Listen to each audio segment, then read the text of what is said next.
Hey guys, welcome to Monster Sanctuary. Now, you might be new to the game. If you're looking at this video, you probably are, as it's coming out on the 8th of December. So this will be coming out around then as well. I'm recording it a little bit ahead of time just so I have some wiggle room on that one. But the final update of the game, well, I assume final. Anyway, it's coming out of early access on the 8th anyway, and also being released to the Switch. So there should be some new players coming on and checking out the game. It's definitely a fun experience if you enjoy Pokemon with some light platforming. So I think you'll be in for a treat there. And it was suggested to me by one of our viewers, Judo Ocean, and a lot of our other viewers seem to like the idea. We should do a little kind of not quite beginner guide exactly, but a little tips and tricks video for you guys who are new. So we're taking a little break from my main file and making a new one. You can choose, of course, red or blue. I think the blue one is supposed to be a girl, but I'm honestly not. Like, it doesn't matter, and so just pick whatever one you like. Let's go with blue. We will call them Tipster. Why not? Because we are doing a tips and tricks video. I like it. It'll work for the moment. So the game does have a story. It'll explain it to you as you go through. So if you're into lore and all that kind of good stuff, the game does have some of that. Not anything tremendously deep, but it definitely has a world to wrap your head around, which is always nice. So it kind of does a little intro here. As this is kind of more of a tips and tricks video, I'm not going to focus too much on the story this time around. I'll get the gist of it for you guys. So one moment. Alright, so as you come through the story, you have to pick one of these four as your starting monster, as your family's bloodline familiar, more or less. They're called the Spectral Keeper line, which is, there's 4 families. You were one of them. Each one, of course, has a pair of elements that it's associated with. So the wolf is water and wind, the eagle is fire and wind, the toad is earth and water, and the lion is fire and earth. So you kind of have those different combinations. Their stats do vary somewhat. So like the toad is the tankiest because it has the most health, has a lot of mana. The eagle has has the highest offense. You can see it has 6 bars in attack and magic, and the least in defense.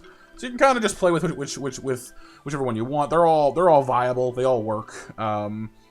So it doesn't particularly matter. There are some combinations, I guess, with monsters later that you might want to fiddle with, but ultimately there's enough monsters in the game. You should be able to find whatever niche you want with whatever style you want.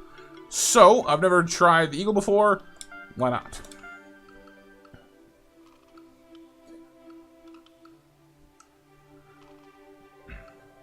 You get to name them as well. If we are Tipster, then we'll make them Trickster, Tipster, and Trickster. That'll work, I guess. Again, we're not going for super originality points here. All right. So for the general tutorial, it'll give you the rundown. You know, it'll walk you through fighting your very first slime, or sorry, blob. They're not slimes, they're blobs. And this is actually kind of important because the combat system of this game, you'll see in the top left right there, it says combo 0 damage 100%. And that is the first thing I want to explain to you guys. It is the first and arguably most important thing in this game is understanding how the combat works. It's not like Pokemon where you can just choose whatever move is super effective and just go from there. That certainly helps. You'll see when I moused when I selected Lightning Bolt or Featherstorm, they are wind element, which you can see down below on the black bar at the bottom of the screen. An arrow pointing up appeared over the blob's head. This indicates that it is super effective against that monster. Now it's not quite as simple as like wind is good against whatever the slime is, or blob. Sorry, I'm gonna keep doing that, so forgive me. But essentially, every monster has weaknesses. It'll tell you what it is. It's not quite as simple as type beats type. It doesn't quite work that way. But in general, some do. Like, there is kind of a trend to it, but in general, each monster has their own unique weaknesses and strengths. So you'll have to go on a monster-by-monster basis on that one. So For the purposes of the combo, I can't really give you a good example in this fight because we only have one monster. You need at least 2 to make it start mattering, but I'll show you what I mean first. So you'll see how when I look at Featherstorm, it says 6 times 25%, and then in brackets it says 150% physical damage and then wind. So that looks kind of mathy. So for those of you who are not a fan of that, you might be going, well, what the heck does that mean? Basically, what it means is it's telling you it does 6 individual hits of a set strength, totaling 150% of your physical damage. So every monster has stats, both for physical attack and for magical attack. So basically, the number that kind of matters is the one in the bracket.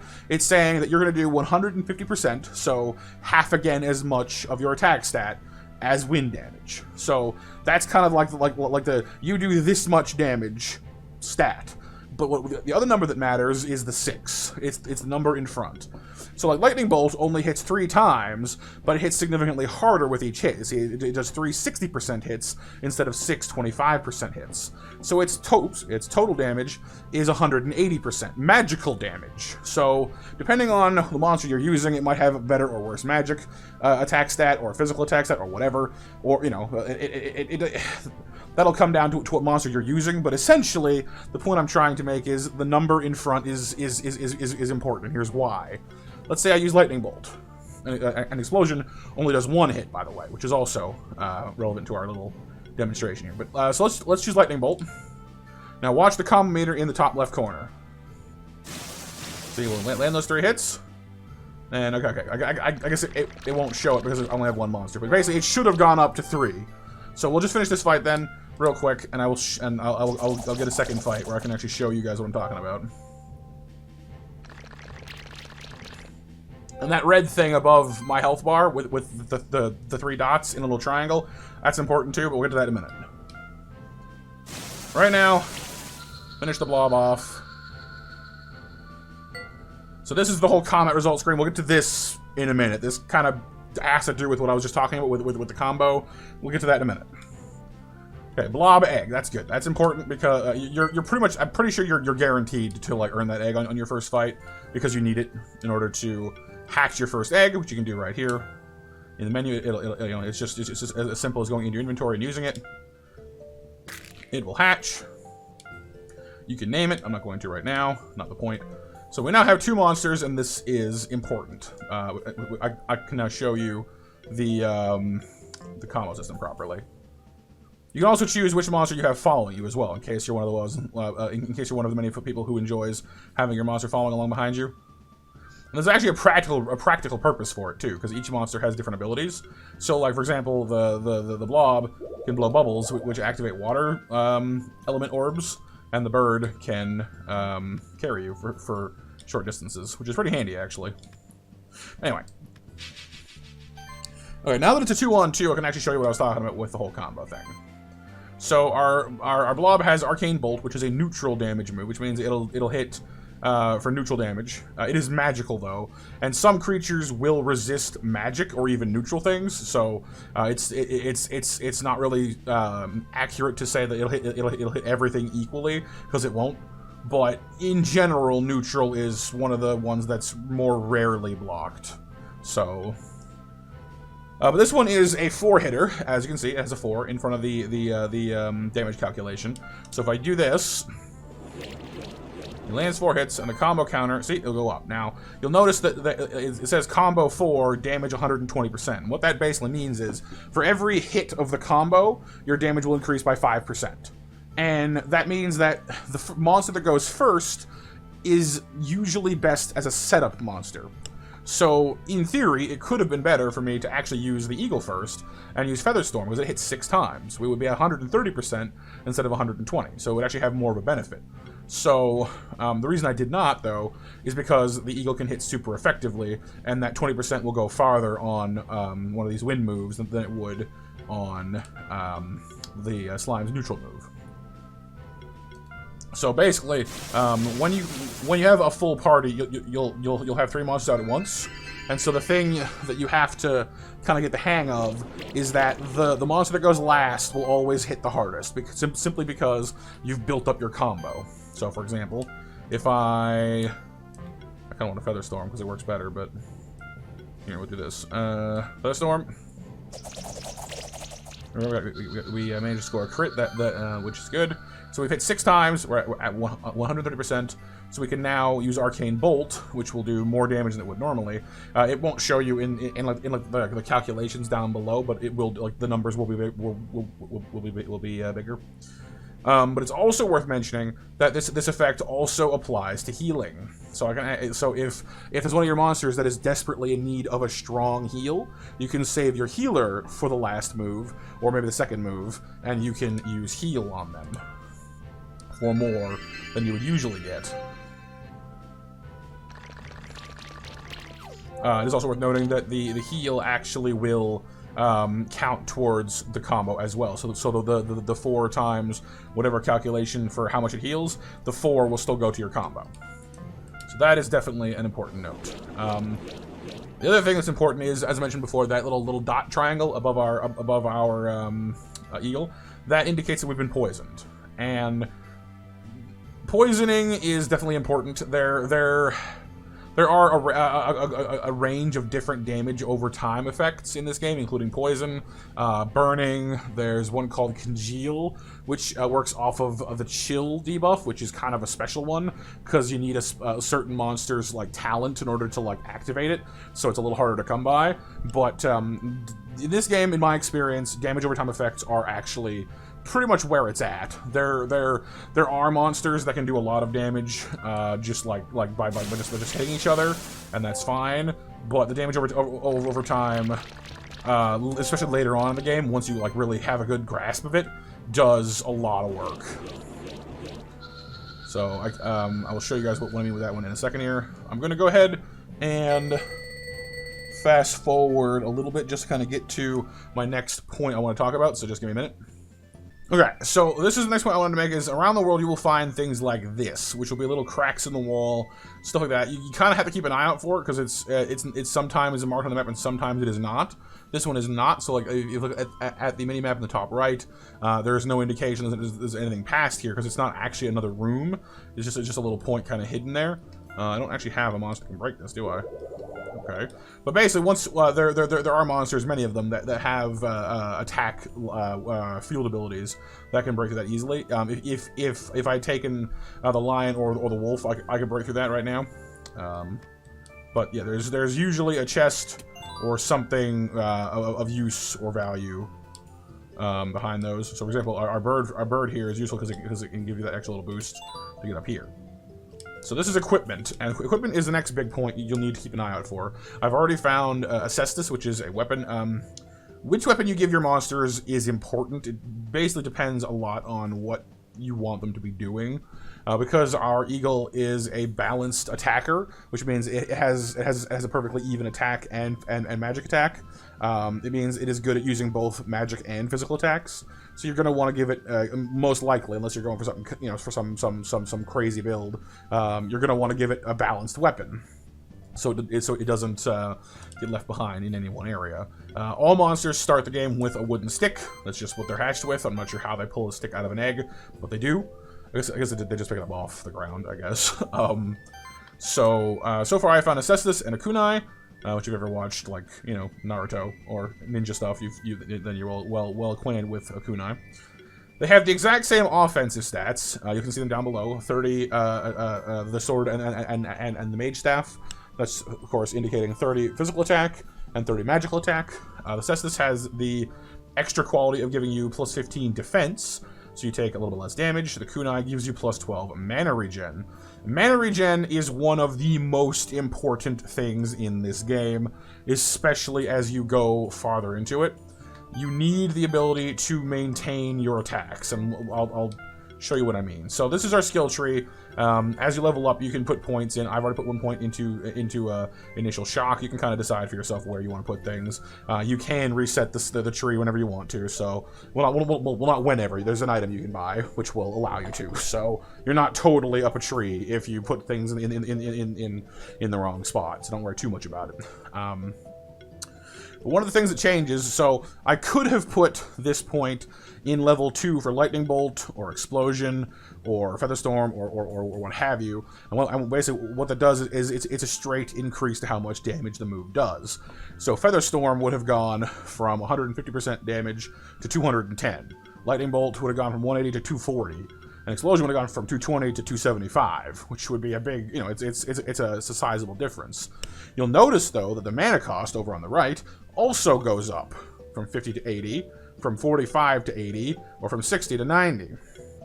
And of course, all active skills have a mana cost, and the farther in you go, the higher this gets. Up till down here, the level 5 version of the skill is often costing 200 mana or more, and a lot of these monsters just don't have the mana for that. You can see that the mana stat up above is the little pot that's kind of down by itself, the 87.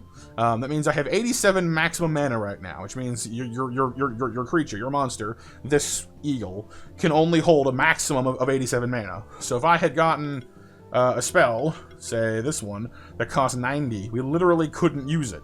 We don't have the mana. You simply can't. Your mana regen is also there over on the right. Says and what mana regen describes, says there 43. That means every round you recover 43 mana. So it takes 2 rounds basically to fill our mana back to full, and that's kind of a problem because you're using mana every turn. So basically you want your mana regen to be high enough that you can use whatever move you want to use each turn and not run out, because if you do, then you're forced to wait, and that puts you at a big disadvantage.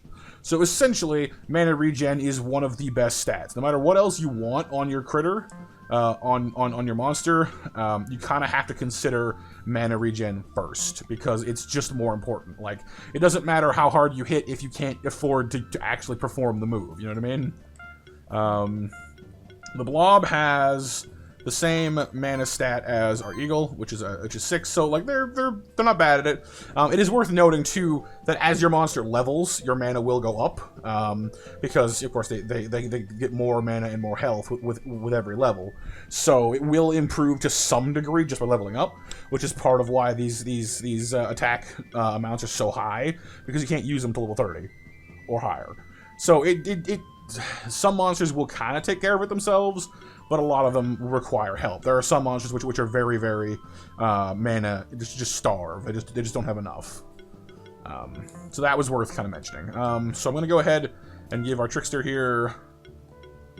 Yeah, the kunai I guess will help because with 55 mana regen, it can now sustain its attacks pretty much indefinitely, because this is 50, 45, yeah, 60. So it more or less can do whatever it wants each turn now.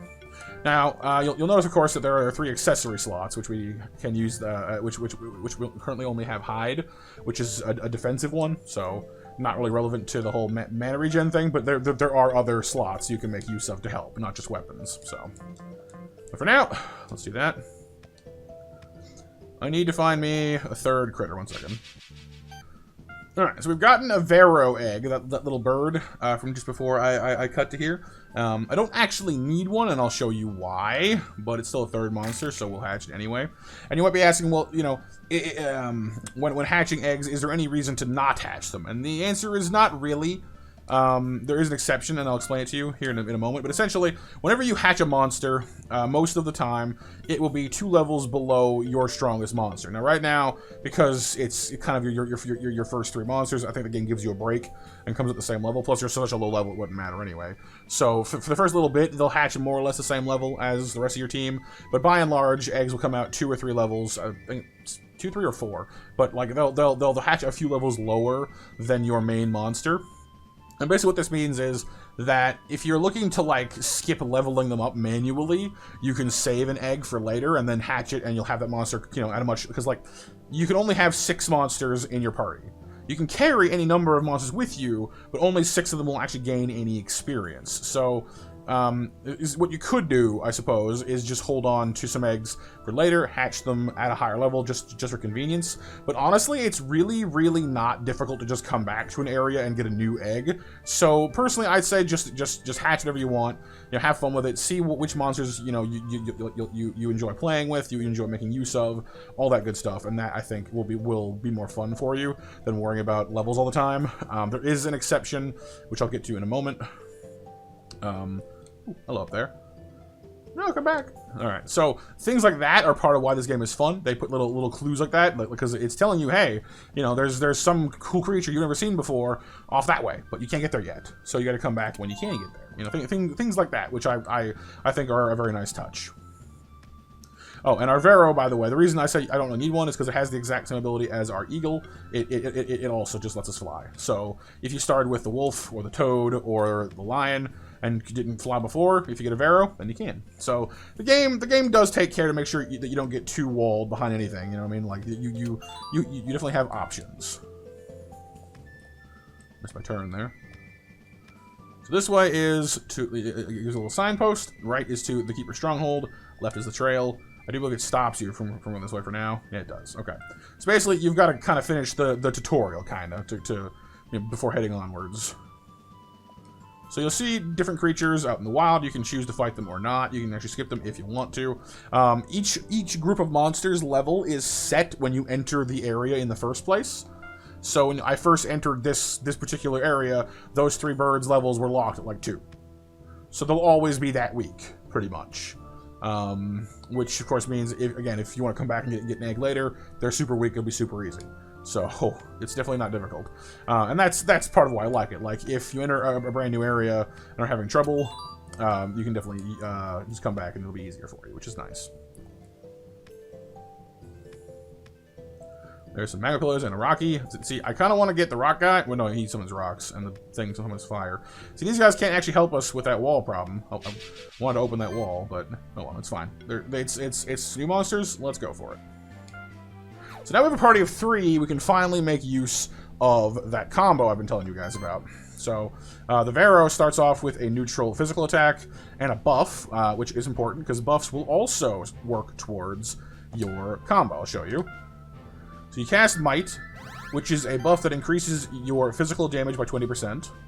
You'll notice that the enemy has that lightning bolt above him, by the way, the one in the middle. That is Shock. That's a talent that I spent for our Eagle. It's called Initial Shock. It puts shock on one random enemy at the start of each fight. And what that basically means is whenever I hit that enemy, an extra hit will be added to my attack for free. So, for example, 1, 2, 3, 4...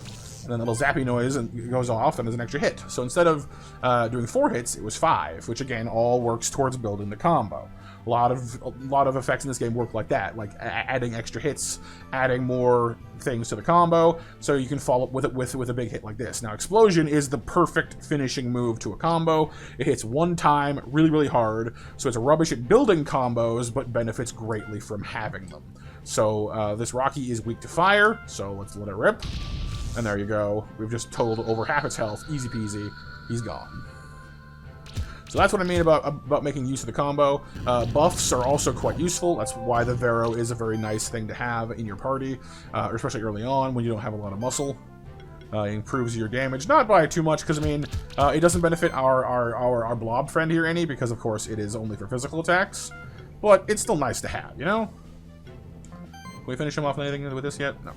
So let's go ahead and whittle him down some more. So it all adds to the combo, you know? That's 4 and 4 more. And because we have our storm attack here boosted, it's the same strength as Lightning Bolt. Because Lightning Bolt is a stronger move, but with the Might buff, the storm kind of clocks in the same damage, really. It doesn't really matter which one we're going to use. I'll just use the one that's cheaper for mana. And now we have an actual team. I can explain to you guys a bit better about that like scorecard at the end of the fight. So I'm gonna go ahead and actually, I'm gonna Arcane Bolt. I'll start off with the magic attack because it's the weakest one we have. Then I'll follow up with beating because it'll do more damage because the combo's already started building. And we'll finish up with Lightning Bolt again. And there we go. So the scorecard at the end of a fight will tell you effectively how you did. Now, there's a lot of numbers associated with this, but essentially, the faster you beat them, the better off you're going to be, as well as how healthy you are. And then the kind of tricky one is the execution score. That one is a little tricky because it's not exactly 100% clear how it works. More or less, the more you take advantage of your enemy's weaknesses, the more you use smart positioning to like make sure that your monsters resist their attacks, that kind of stuff. You know, you'll see that buffs and debuffs also have a score. So if you're inflicting damage over time effects, or buffing yourself, or debuffing them to make them weaker or more vulnerable, that score will go up as well. That's which is part of why I said that damage over time effects like poisoning are really, really important in this game. Not only are they strong, they also contribute to your combat result score. So you want to beat them fast, and you want to basically use a lot of debuffs and other effects and stuff to make it happen. So we won in 3 turns, we had 84% of our health left, and we did pretty well on the execution, so we got a 4-star rating, which means we have a higher chance of a rare loot, and we get bonus gold. Of course, it's still all random. We didn't get any eggs from it anyway. Even though we did pretty well for ourselves, we didn't get an egg anyway. Just cotton and a potato. But that's basically how you improve your odds of getting an egg from a new monster, is you just try and beat it as soundly as you can. And here we have our reward. Treasure. Ooh, new weapons, too. So, for example, Avero here, you can see, has a much higher physical attack than magic. He doesn't need magic at all. So the orb here, which is an exclusively magic weapon, would be of no use to him. But the Morning Star, which is all physical, totally awesome. There we go. The Blob is also more magical than physical, as you can see. So I'm going to switch out the Cestus for this orb, because he benefits more from having higher magic and higher magic regeneration. We've also got a skill point each, so that's when you come in here, find what skill you want to go with, and put your points in there. The Avero currently only has 1 neutral attack and 1 buff, but he does have access to, of course, wind attacks as well, just like our Eagle does, all that good stuff. Now, he actually has 2 different physical air moves, that honestly, like, well, the only real difference is this one hits 6 times, and this one hits 4 times, and I think this one ends up doing more damage, but, like, not by a ton. But essentially, you need to have. You'll notice as each tier goes down, the tree kind of has this one central path up until about here, where it splits into 2. But you need to have. I'll use this as an example over here. You need to have beating 2 before you hit level 10. Otherwise, you cannot go down into these 4 options here. So if I go ahead and choose this. You see the orange path has gone down, and this next layer has turned gray, which means it's ready to have points put into it when you meet the requirement of level 10. So you do need to have the middle of each tree in order to go down to the next layer. Now on these ones that have 2, you can choose the left path or the right path to go down. Actually, no, sorry, this one's wrong, because this one only has this path. See, this is a different talent. I'm mistaken. But on trees like this one, you can see there are 2 paths going down between them. So just pay attention to which way the path that connects each tier is going, and you'll know which ones you can go down on. With these ones, essentially, if I were to put a point into this one but not this one, then I can only get this one, I believe. Like in this case, like you can go from sidekick to a team play, but not sidekick to power level 2 because you don't have power level 1. You know, like you can't skip over the prerequisite, but you can go sidekick, team play, multi-sidekick, and heroism, just not this one, because you don't have the first one before it. So sometimes you'll want to do that, sometimes you'll want to go around things, but other times you won't. So just kind of pay attention to how the skills all shake out, and you'll be fine. I'm going to go ahead and get Slime Shot for our Blob, because it's just an earth damage move, which we don't currently have, so that's very useful for us, and also inflicts poison, which I've already said is a useful thing to have too. Another Blob, another Rocky, all that good stuff. So I'm going to go ahead and cut ahead to when I can actually break that wall, so I can show you what I mean finally. Just got to find someone who can break it. And I've got a few other kind of starting tips for you guys, and then we'll be good to go. So one moment. It's also worth noting, by the way, that sometimes in kind of rooms like this one, where you just, like, nothing, like, there's just no way you can get across. And in that case, it's just one of the situations, like in most platformers, where you'll have to come back later when you have some new ability. So, that's one thing to keep in mind. Another is, if you're hunting for a certain monster, like me, hunting for a monster to break down these walls for us, you'll fight through camps and you'll clear out the whole area, and you'll notice the monsters don't come back right away. You might be wondering, well, how do I, like, can I re-challenge them? And the answer is yes. Every 3 monster fights will reset the one before it. So if you fight a certain monster camp and go fight 3 more things and come back, it will be back. So you can re-challenge any of the roaming monster groups, so don't worry about that one. You'll always have more chances to gather monsters. The only ones where this is not the case are called champion monsters, and I'm coming up to our first example of those soon here. Let me get to them, and I'll show you what I mean. Alright, so in the course of the tutorial, you'll face your first champion monster, the Steam Golem. After talking to old Burren here, he'll also cover the combo stuff I've already talked about.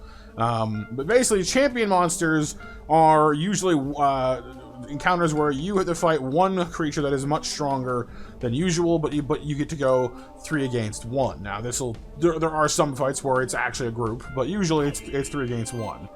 The difference is the champion has a lot more health than usual, and it can actually attack you 2 or sometimes even more times per turn. So you kind of have to concentrate all of your efforts on bringing down this one creature. The reason that these are important is after you defeat a champion, you'll be able to re-challenge them once you reach the Keeper Stronghold, assuming you don't get a 5-star rating the first time you fight them. Your goal, of course, is to get a 5-star rating, because if you do, then you get access to their egg, and then you can have them on your team. Now, I kept mentioning there's an exception to the hatch anything you want rule, and champions are kind of that exception, because most of them, not all of them, some of them you can find again, and because they're not like unique champions, they're just earlier examples of a monster that you haven't found yet. But many of the champions are unique, and you cannot get another one of them. So you want to be sure that you save them for later, because unless you're planning on using them, because of course they once hatched, they don't benefit from automatic experience. Pardon me. Because as mentioned, if they're in your party of 6, then you're fine. But there's more than 6 champions, and they don't always go well together. So I mean, you can use them all at the same time if you so choose. But unless you want to be stuck leveling up the champion for later, it might pay off to keep it in its egg until you're ready to use it. That way, it levels up. Because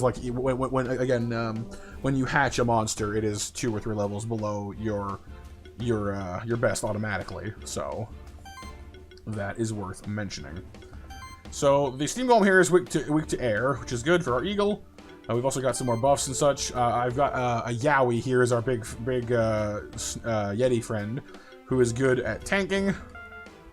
Has a buff of its own called Channel. Channel is actually one of the better buffs in the game, simply because it reduces the mana cost of all of your abilities. If you have the Channel buff, then you spend 20% less mana, which is a godsend for a lot of your more mana-hungry creatures. So definitely worth keeping an eye on that one.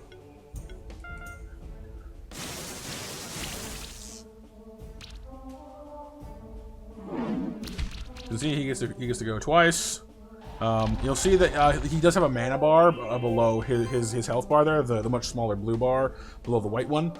So if you use, there's one particular debuff called Chill, which I don't currently have access to on these 3, but Chill will actually reduce the amount of mana that your enemy regenerates each turn, and that's certainly worth keeping in mind, because in champion fights, this one, you can actually make it so they don't regenerate enough mana to use a real attack against you each turn. So they might have enough for 1, but their second move will be like a generic attack action, which won't do nearly as much damage. So you can kind of partially choke out their ability to hurt you in that way, which is quite useful. So just worth keeping in mind on that one for sure. Yeah, it's fine. We'll just use lightning. You'll notice that we're not doing a ton of damage to this thing, but that poison every turn, that's 92 damage. Just it helps weaken it, So the more debuffs that you can pile onto something, the better. So I've already used Acid Rain. I've used Slime Shot. So it has Armor Break, which lowers its defenses by 25%. It's poisoned, which means it loses 10% of its health every turn. It has Shock, which means we have that extra little hit added onto all of our moves. Just each little bit helps. There are also monsters later which will have the ability to multi-stack damage effects. So there are monsters which can poison you multiple times instead of just once. So there's a lot of strategy. There's a lot of planning in this game. I think you guys will really enjoy it. So that pretty much covers the gist of it. There's one more element that comes much later in the game called shifting, where you can use a special item called a Shift Stone to make your monster light shifted or dark shifted, which gives it a new special ability. I'll cover that in just a moment here. But essentially the reason I bring it up now is it kind of ties into what I was saying about making decisions to like save certain things for later. You really should save your Shift Stones for your champion monsters. And the reasoning is because once this mechanic is introduced to the game, about midway-ish through the plot, you'll find shifted monsters out in the wild, just walking around, part of in the monster camps. So you can actually just beat them and obtain a shifted monster that way for free. You don't need the shift stones for them, but because you can only encounter the champions in their champion fight, they are never shifted, and you cannot get them that way. So the only way you can shift a champion is with a shift stone. So definitely, because it is difficult to obtain a shift stone, like you find a certain number just around the map as you explore, but a lot of the time you have to find them randomly if you want more of them, and that's a lot less convenient. So I would strongly recommend saving your shift stones for champions and other special cases that are difficult to find shifted. So that would be my other big recommendation for you guys. Alright, almost got this champion down. I'll have to switch out to my higher level account to show you the shifted things, but there we go. Took me a lot of turns, so our rating will not be very good at first, but that's fine. 4 stars better than I thought, actually. But 4-star is not good enough to get its eggs. Like I said, you can re-challenge these champions at the Keeper Stronghold, so there's no sweat there. You want the 5-star to get the egg for the creature. All right, so let me bounce over to my main account. Well, not main account, my other save file, and I will show you guys what I mean about the shifting. All right, so this is my main save file. This is right before the end game content. I don't currently have access to because it's not out yet. It'll let me into the abandoned tower, which you won't even have heard of yet. Don't worry about it too much. But basically, there's 2 areas left in the game I've not been to yet. So here's kind of a quick sweep of the map to give you an idea of how big this game is. There's a lot to explore, a lot to look around in. I think you guys will have a blast with it. But the shifting effect I was talking about, let me pull up one of my dragons here. You'll see those blue additions to the stat bars. Those are as a result of him being dark shifted. It increases the stats in certain ways. Light shift and dark shift will increase stats differently depending on which one you go with. And it gives them a special ability, which you can see right up here. This is also where you see their strengths and weaknesses, by the way. I didn't mention before. So this is the up is what they're weak to, and the shield is what they resist. So that's important stuff. Light shift and dark shift give them special abilities and also change their appearance. So for example, the cat's eye, which you guys saw when we were exploring, this one is not shifted yet, but if I had a shift stone, do I have one? I do not. See, like that's oh no, there are switch stones which can switch a monster from light to dark or back again, but it's not it cannot change an unchanged monster. Level badges work just like rare candies in Pokemon, so if you are familiar with that one, that's pretty easy. And the skill resetter is how you reset their skill trees. You can also use clear stones to unshift something, but I have absolutely no idea why you would do that. No idea, frankly. But as you can see, like the complexity of each monster goes up a lot whenever you hit like a new tier. Like level 1, you have like just these 4 to worry about. Then level 10, there's 4 more. Level 20, there's 4 more. Level 30, there's 4 more. Like there's a lot of complexity to each monster. So I'm sure if you poke around and find all the different creatures you want, like there's so many of them. There's here, let me like there's got to be 2, 4, 6, 8, 10, 12, 14, 16, 18, 20 monsters per page.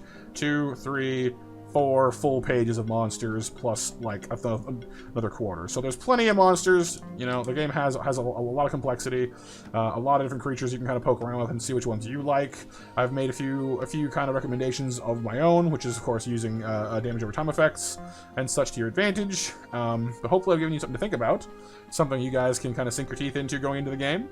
If you're picking up on Switch or PC or whatnot for the first time, I hope you really enjoy it. And thank you for checking out this little tips and tricks video. So, hope you guys enjoyed. If you did, be sure to hit the like button and perhaps subscribe if you want to see more. We stream every day of the week, except for Sundays at 6:30 p.m. Eastern Time. We'd love to see you there and hang out with us. And for now, I'm Monster Matt out. Please have yourself a wonderful day, because you're worth it. And for now, bye-bye!